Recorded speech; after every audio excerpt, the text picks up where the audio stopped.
Alright, welcome back to Minnesota Stacking. This is take number 5786. We've been having more technical difficulties than a third-rate sports channel.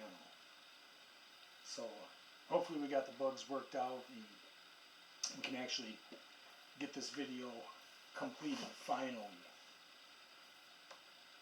And we've been waiting to do this video. We wanted to kick off our channel with a package that we were able to get from Silverpicker.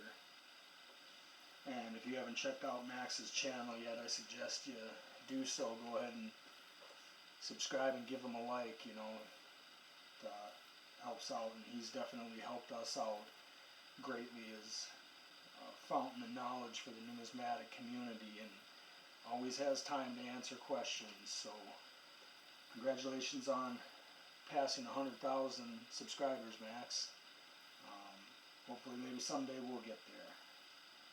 But how we came upon this grab bag was I had some old Magic the Gathering cards that were just collecting dust and didn't really know what to do with them, and I saw a video that Max had done saying that he was interested in them, so I was able to get a few 4 cards together and send them to him, and he checked them out, graded them, gave me a price that I thought was more than fair, and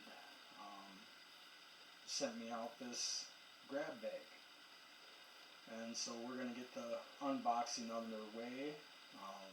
Unfortunately, we already kind of opened it because, like I said, this is take 5386.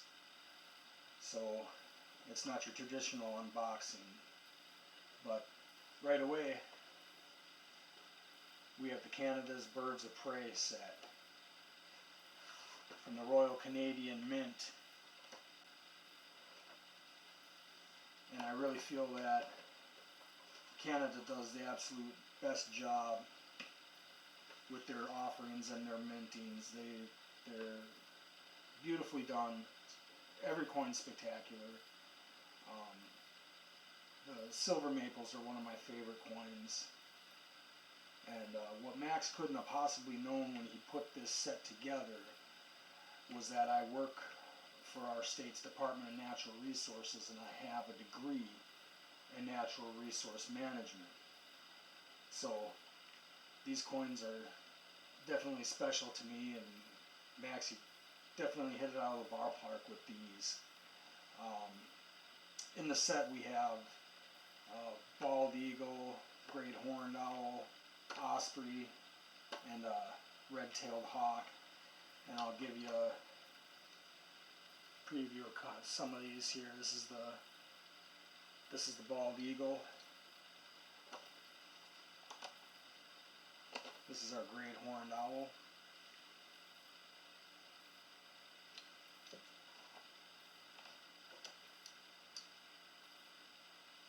The osprey.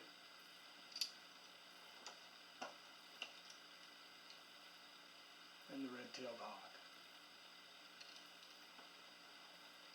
So, beautiful collection. Very, very happy with that. That's that speaks to both my numismatic interests and my general interest in natural resources there. So I'd like to thank you for that, Max. That was a great gift there. Next, we're going to move on to some paper money here, and what we're going to start with is we got 3 gold backs here, 2 $1 and a $5.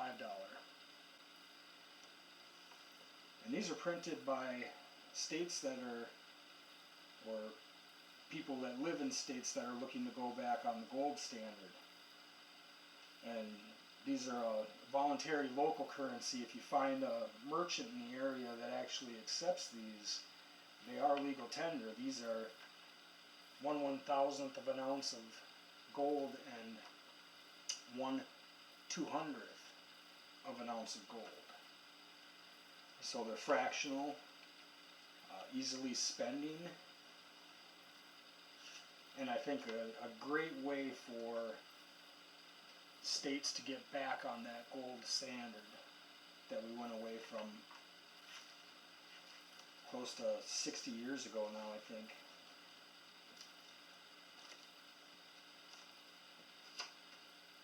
Next we have the old gold $100 bill. And I think that one might end up in DNR's collection because she really likes that type of thing.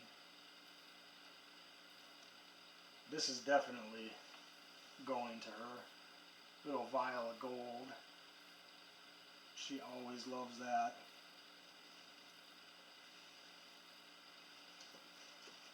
And then we have, very interesting, these are C7 mileage stamps, and from the research that I was able to do and from what DNR told me, these are World War II rationing stamps. And what you would use these for is you would use these for if you went to the grocery store, you had a certain amount of milk that you were able to purchase a month. Same with like cheese and bread, and you would have to stamp your book in order for them to see how much of your ration you had for that month. And so I believe that these C7 stamps are rationing stamps, and if I'm wrong about that, just go ahead and bleep that down in the comments and tell me what they are for if you have a knowledge of these things.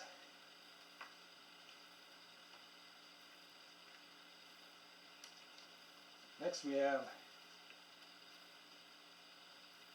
7 silver certificates. And so for those of you that don't know what the silver certificate is, there would be deposited in the banks a certain amount of silver, and if you would present these at one of those banks, they would have to give you $1 worth of silver. And once again, that's when we were back on the gold standard and where our money was actually backed by a precious metal. And I'm a big proponent of returning to those days. Next we have $2 red seal.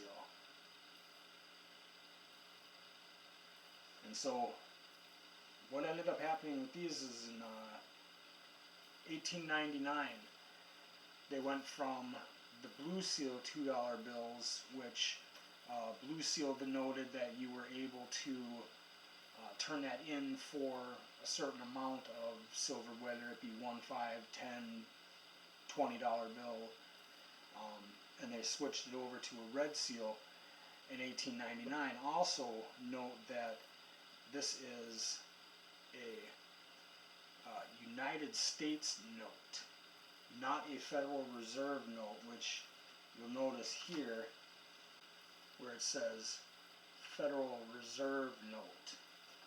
The $2 bill from 1953 was actually a United States note, printed by the United States, not the Federal Reserve. Next, we have the $5 star note. Now, if you don't know anything about star notes, what ends up happening is each dollar bill is given a serial number. And if during the printing of that note, the note becomes damaged or misprinted or destroyed in any way, shape, or form, the mint will actually reprint the serial number and put the star on there to denote that it is, in fact, a reprint of the original bill.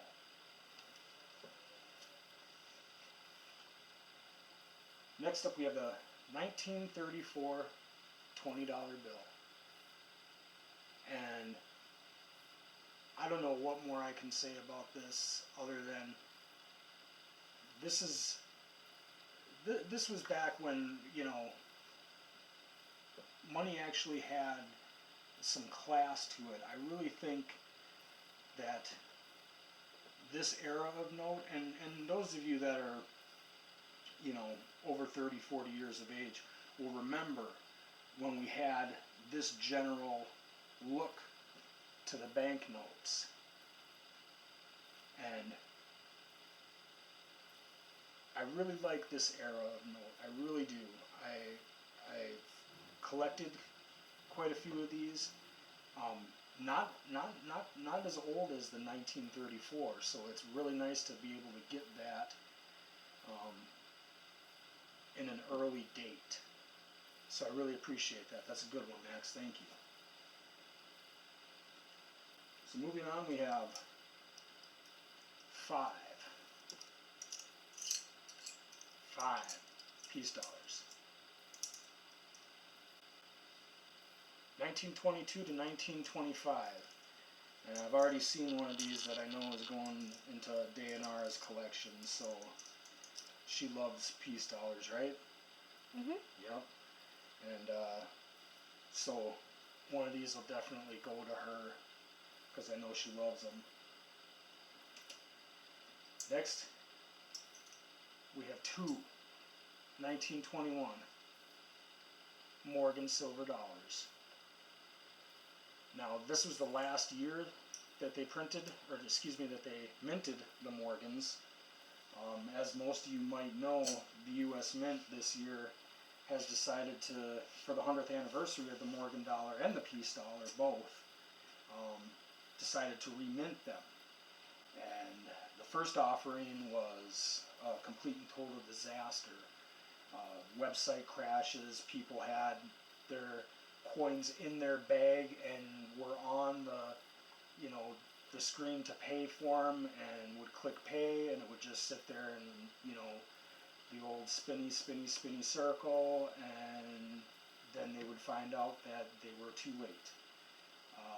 We were able to procure a few for ourselves, so I feel pretty fortunate that we were able to get a few where, you know, there was quite a lot of people that were frustrated by the mint and how they were handling things.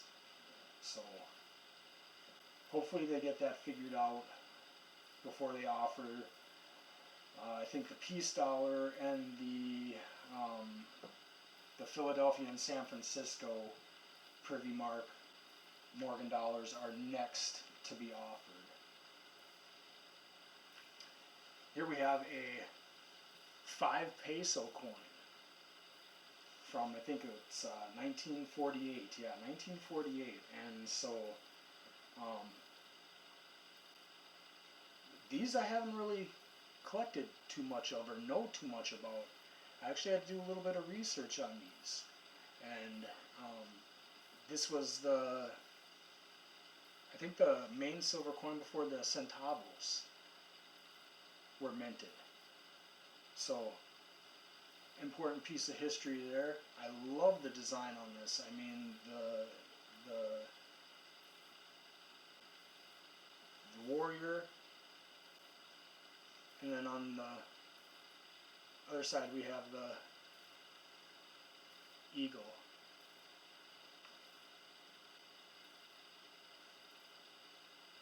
Very, very nice coin. Very nice coin. And now we're going to move into what I like to call my bread and butter. 90% silver, constitutional silver, junk silver.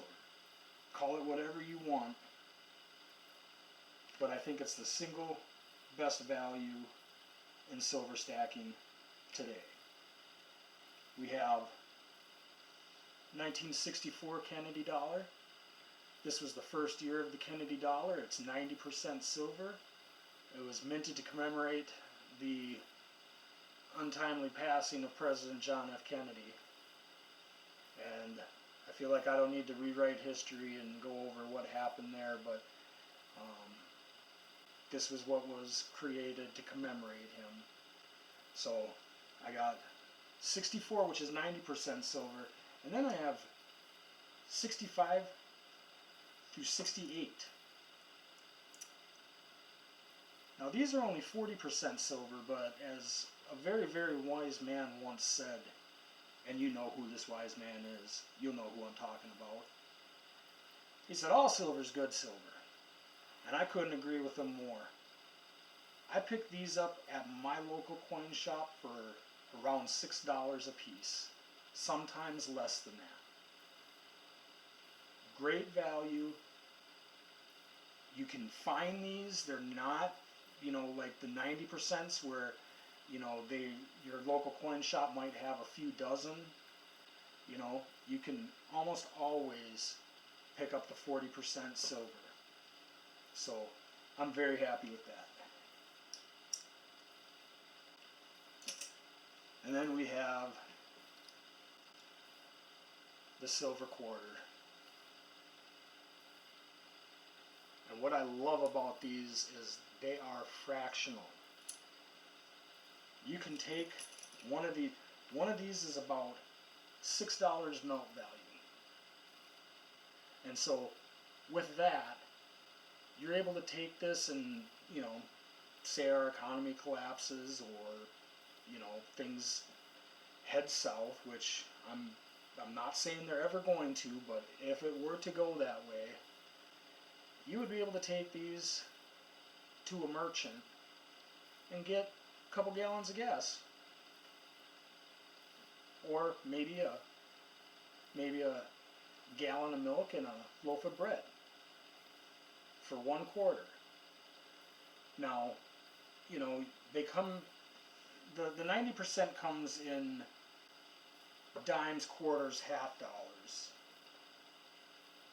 and that allows you to break the currency down more, where you're able to actually pay for smaller things rather than taking like a graded silver coin that's worth a few $100s and trying to buy, a load of groceries with it. This, I feel like, will be what we go to if we ever see a collapse of our monetary system. Not saying that it's going to happen, but if it does happen, that is why I love the 90% constitutional silver.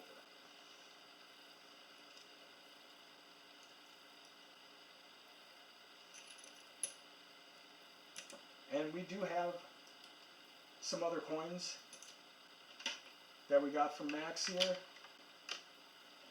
But I think what we're going to do right now is we'll end this video. And I'm going to do a little bit of research on these. Some of these I'm not exactly 100% sure as to what they are and how they're valued. So I'm going to do a little bit of research into those before the next video and have a better understanding and not just rush through them, because I believe that there are some very, very, very rare coins in this group. So if you liked the video, I sure hope you did. If you liked it, go ahead and click the subscribe button. Give the video a like. It helps our algorithm greatly. Max, once again, I cannot thank you enough for making this such an easy process. Folks, I mean, just a great person to work with.